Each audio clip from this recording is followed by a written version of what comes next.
अज्ज आणि मीना मनातलं प्रेम. पावसाळ्याच्या पहिल्या थेंबांनी गावातली धूळ खाली बसली होती. लहानसं कोकणातलं गाव हिरव्या डोंगरांनी वेढलेलं. तिथेच एका छोट्या शाळेत अज्ज नावाचा शिक्षक काम करायचा. अजयचा स्वभाव शांत, गंभीर आणि साधेपणातला सुंदर असा होता. गावात सगळे त्याला अज्जसर म्हणून ओळखायचे. त्या दिवशी शाळेत नवीन शिक्षिका आली, मीना देशमुख. शहरातून नुकतीच बदली झाली होती.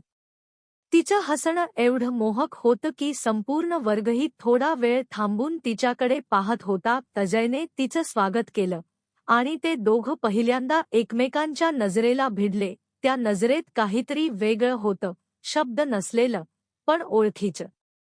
पहिलं भेटणं.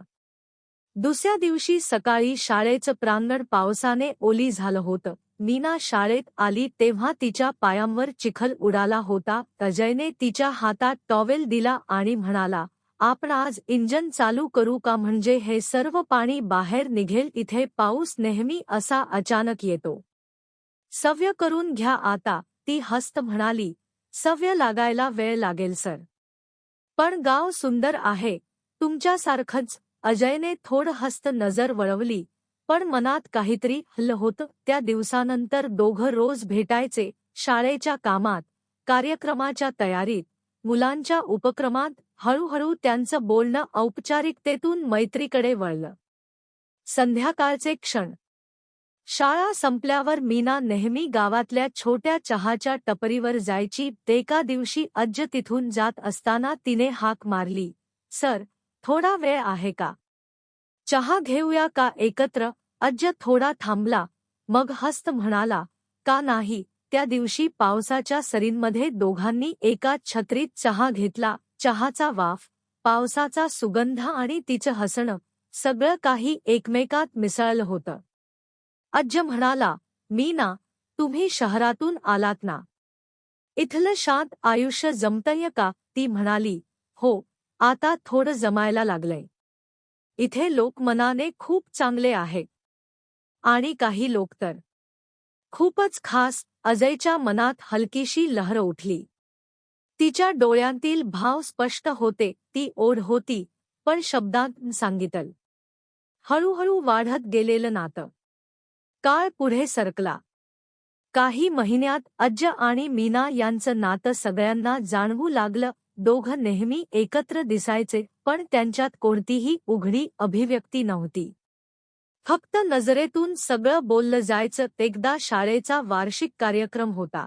मीनाने सगळं सजावटचं काम सांभाळलं होतं. रात्री उशिरापर्यंत शाळा सजवताना अज्ज तिला मदत करत होता. दोघे एकटेच शाळेत होते. मीना फुलं बांधत होती आणि अचानक तिचा हात घसरला.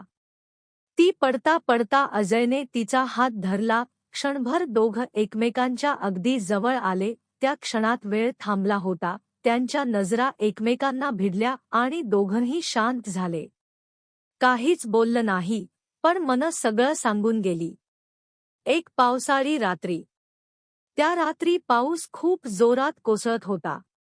आमचे इंजन चालू होते. पाऊस जोरात होता म्हणून आवाज ऐकू येत नाही. मीनाला अचानक बेडूक दिसला, पण बेडूक जोरात आवाज करत होता. पण नंतर आमच्या इंजनचे डिझेल संपले आणि मीना घरी परतताना रस्ता बंद झाला होता.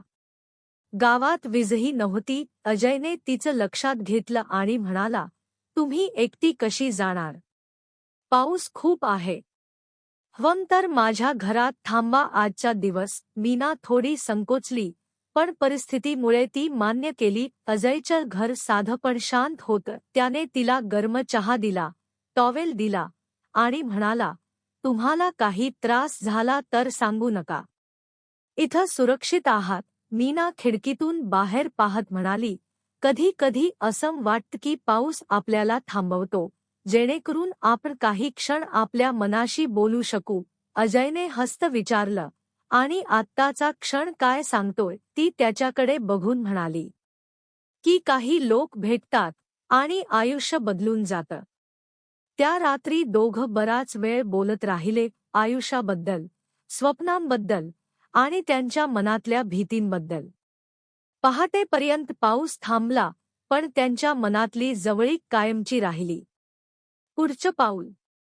पुढच्या काही आठवड्यात अज्जला जाणवलं की तो मीनाशिवाय दिवसाची कल्पनाच करू शकत नाही.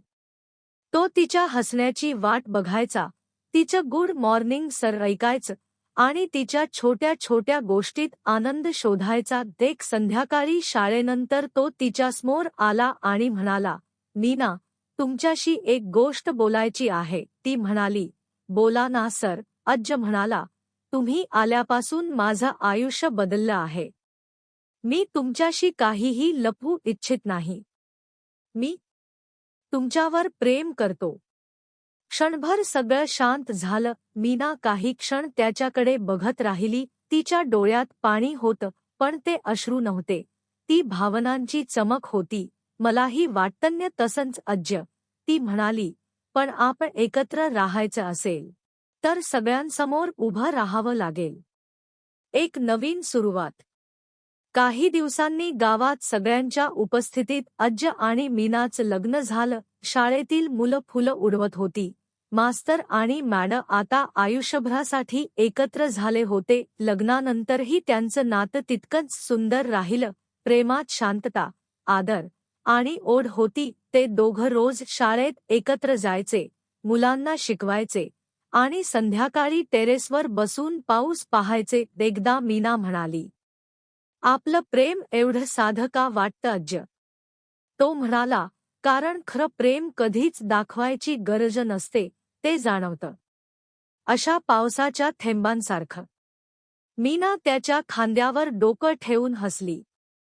पाऊस परत सुरू झाला आणि आकाशात एक सुंदर इंद्रधनुष्य उमटलं. त्या क्षणात त्यांच्या प्रेमाने आयुष्याला रंग दिले होते. साधेपणातली सुंदरता आणि शांत नात्यातली पूर्णता. आता तर आमचे लग्न झाले. आता आमची खूप मज्जा असेल. कारण आम्ही आता कुठपण फिरू आणि आमचे इंजन कुठपण चालू करू. शेवट. अज्ज आणि मीना आता गावातले सर्वात आवडते शिक्षक झाले होते. त्यांचं प्रेम फक्त त्यांच्यासाठी नव्हतं, ते मुलांच्या हसण्यात, त्यांच्या शिकवण्यात आणि त्या शाळेच्या वातावरणात पसरलेलं होतं. लोक म्हणायचे, अज्ज सर आणि मीना मॅडम म्हणजे प्रेमाचं खरं उदाहरण. जिथं शब्द कमी आणि भावना जास्त आहेत. ही कथा पूर्णपणे भावनिक, रोमँटिक आणि सकारात्मक आहे. कुठेही अश्लील नाही, पण मनात एक उबदार भावना ठेवते.